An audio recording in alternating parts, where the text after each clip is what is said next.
Alô, Fala Brasil! Está no ar mais um Palavras ao Léo, seu programa diário de todas essas noites, comigo, Zé Leonardo, seu cronista preferido.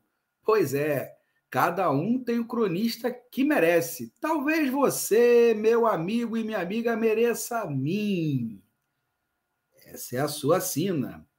A minha, meu amigo e minha amiga, é fazer esse programa aí de segunda a sexta, né, para tentar elucidar a loucura que é esse país, esse mundo, em todas as suas dimensões, seja na política, na economia, nas artes, na cultura, na sociedade, na vida em geral. E voltamos depois de um pequeno recesso de uma semana, né, acompanhando aí o recesso escolar, né, da rede pública, né, estadual e municipal, a rede particular, não sei por que Cardas d'Água, não acompanha esse recesso. Esse recesso é um pouco posterior, uma semana depois, né? O que fica um pouco desconexo para quem tem filho, né, na rede particular e dá aula na rede pública, por exemplo, que também é uma contradição, né? Eu deveria, por exemplo, botar minha filha num colégio público, né? Isso eu me cobro, né, diariamente. E um dia colocarei com certeza, né? Mas, meus amigos e minhas amigas, né, hoje, enquanto assim eu torcia, particularmente eu torci pela seleção feminina de futebol hoje, e pela primeira vez consegui torcer para um time de camisa amarela, né, sem culpa, né? E o futebol apresentado foi um futebol até convincente, né? Mas não é isso que eu até merecia falar disso em algum outro momento, mas não hoje, porque enquanto estava acontecendo o jogo, né, da seleção brasileira contra o Panamá, também estava sendo revelada, né, a notícia da delação, né, do ex-PM Elcio Queiroz, que estava preso desde 2019, em relação ao caso Marielle Franco e Anderson Gomes, né? Então, no mesmo momento estava sendo revelado isso.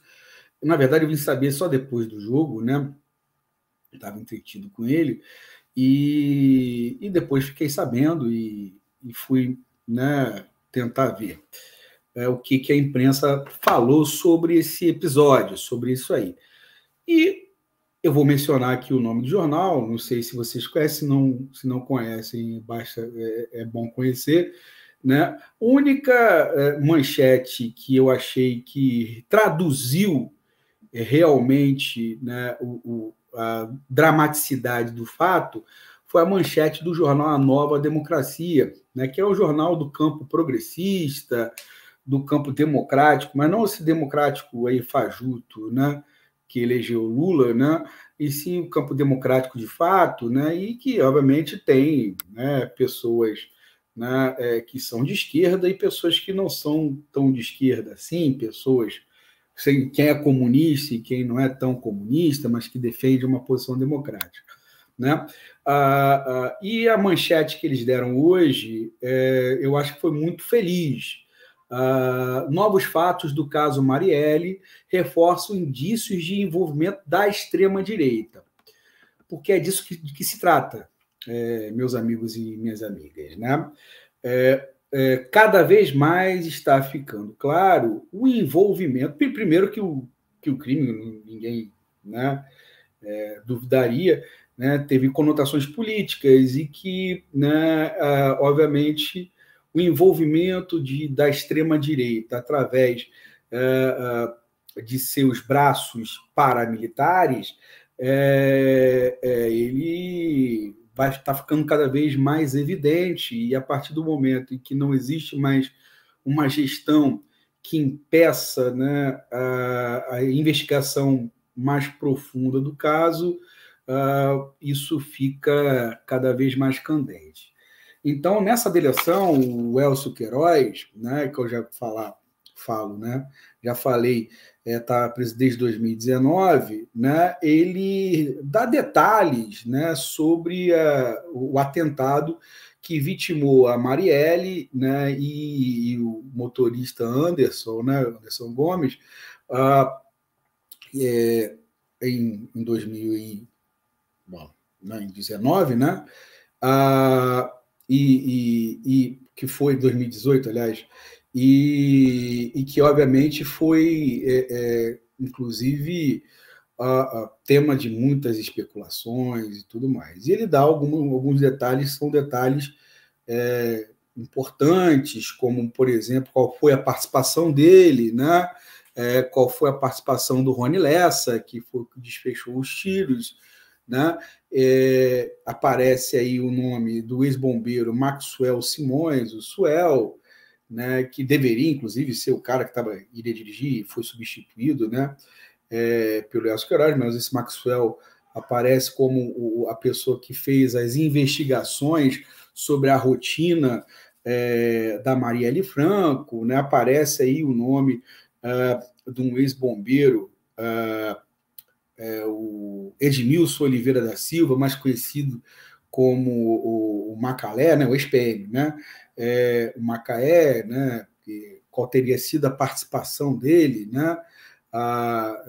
Nesse episódio. Então, ele dá alguns detalhes que, né, parece que batem com as investigações que a Polícia Federal está fazendo até o momento, as descobertas que a Polícia Federal está fazendo até o momento. Mas eu acho que é importante resgatar um contexto, né, daqueles assassinatos.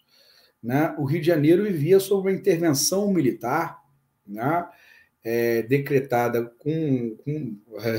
justamente para resolver esse problema da segurança pública, né? Vivíamos sob intervenção, né? Ao final do governo Pezão, vivíamos sobre a intervenção do general Braga Neto, que depois, né, não preciso dizer os cargos que ocupou aí no governo Bolsonaro, e esse crime foi um crime dessa gestão, desse período, né? E as investigações, né, que se deram após, né, o atentado que vitimou a Marielle e o Anderson, né, se deram sobre a gestão do Bolsonaro, da qual fazia parte o Braga Neto. Então, isso é importante a gente não deixar cair no esquecimento, porque se não houve até o momento, bom, passamos 4 anos, né, em que nada de novo foi produzido ou foi descoberto em torno desse atentado político, mais um na história do Brasil, né? E passamos aí 4 anos sem que nada tenha sido investigado de fato, né? As profundas ligações que esses grupos aí, que essas pessoas que perpetraram esse assassinato têm no mundo político, né? Inclusive com a família Bolsonaro, isso não foi investigado. Talvez, quem sabe, né, mudando a gestão, coisas comecem a ser mais investigadas e descobertas. E talvez cheguemos ao cerne da questão. Bom, além disso, você tem outras investigações que se cruzam, né? No caso, por exemplo, dos atos golpistas, né, de 8 de janeiro, se descobriu coisas em relação ao caso Marielle, né? Então é bom a gente falar que o capitão Ailton Barros, que foi preso aí no bojo aí da Operação Venire, e foi apreendido aí o seu celular, e no seu celular ele trocava mensagens com Mauro Cid, e dizia saber tudo a respeito do caso Marielle, inclusive quem mandou, né, quem foram os mandantes. Então, assim, eu acho que umas coisas vai aparecer a partir de agora, né?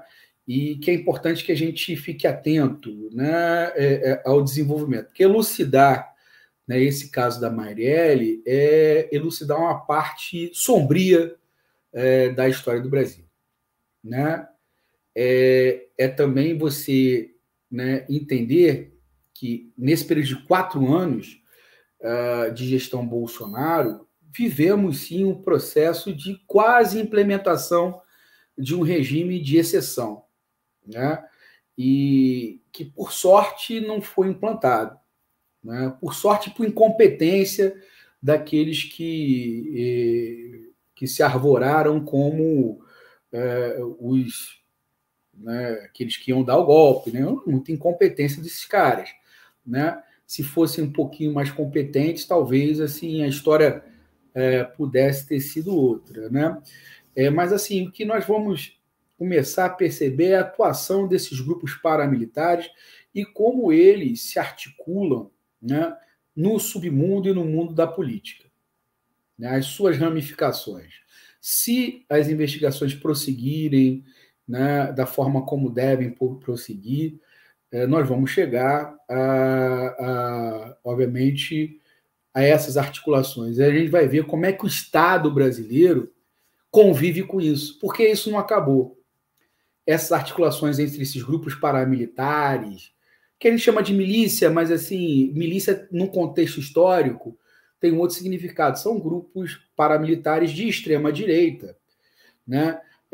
Que servem à extrema direita, que podem servir à extrema direita em algum momento, né? E é disso que se trata. No caso da Marielle, esses grupos paramilitares, esses grupos criminosos, né, serviram para um fim específico da extrema-direita e, obviamente, se não forem, né, barrados, outras Marielles virão, outros Andersons virão, outros Amarildos. Não, Amarildo não tem nenhuma conotação política, né? E foi feito pela PM, né? Mas significa você pôr um freio nisso aí, ou dizer que a sociedade não aceita esse tipo de conduta, seja do Estado ou seja daqueles que estão fora do Estado, mas que têm ramificações com ele, né? Mas essas investigações, se forem feitas da forma como devem ser feitas, vão mostrar. E tomara que dessa vez os culpados paguem. No período da ditadura militar, os assassinos e torturadores, né, dos presos políticos e presos de guerra, né, durante o regime não foram punidos, e isso fez, inclusive, esses grupos se perpetrassem ainda nas estruturas, no submundo, né, mas ainda nas estruturas do Estado.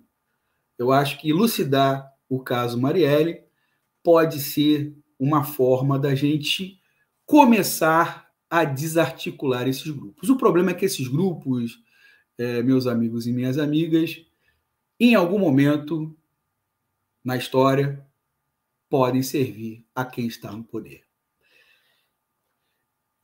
E tendo dito isto, não, antes disso, né, a gente fala das mortes da Marielle e do Anderson, né, porque eles são as vítimas, mas há de lembrar que outras mortes também ocorreram, né, ligadas ao caso, como é o caso da morte do Adriano da Nóbrega, esse ano, né, Adriano da Nóbrega, morto numa emboscada aí, num cerco, né, da PM baiana, morto assim de uma forma bem suspeita, e do tal Macaléu, que eu me citei aqui, que também foi morto também por pessoas ainda não identificadas, mas morto em Bangu, né, enquanto ia buscar seu carro.